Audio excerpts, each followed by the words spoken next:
allowing yourself to actually be bored could be one of the most productive things you can do. Gone are the days of wasteful thinking, and welcome are the days of useful boredom. Each moment you allow your mind to stop thinking and be bored, you're giving yourself the opportunity to be creative. Today, people try to avoid being bored by attaching ourselves to our devices.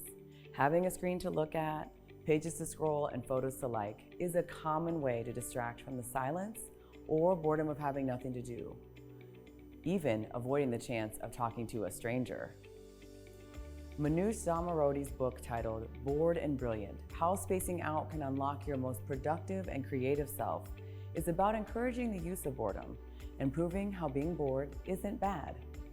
Throughout the book, there are challenges for the readers to take steps towards productive boredom.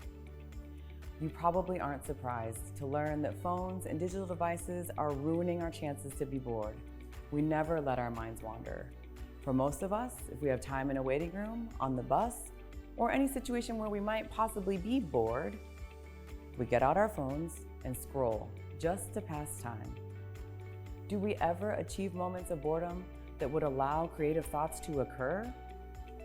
The author provides the familiar example that great ideas happen in the shower when your mind has nothing else to do while you're in the routine of showering.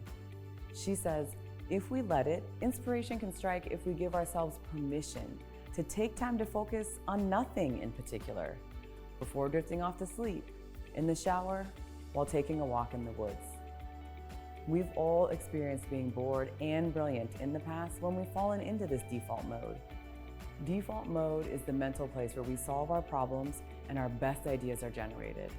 When our brains are in default mode, we begin to engage in autobiographical planning. This is how we make sense of the world, our lives, and where we set future goals. Default mode is where our ability to empathize, understand, and make judgments happen. It's not likely we'll all agree to give up our phones and stop using them for games, posts, and sharing. But maybe we can lessen our time with our devices and find a dynamic balance between technology and letting our minds wander. You might be surprised by what you can come up with when you let your mind wander and go to a place it doesn't often get to go. Be conscious every time you pick up your phone or something else to distract yourself. Become conscious enough to put it down and let yourself be bored. Zomorodi says that it's time to move doing nothing to the top of our to-do lists.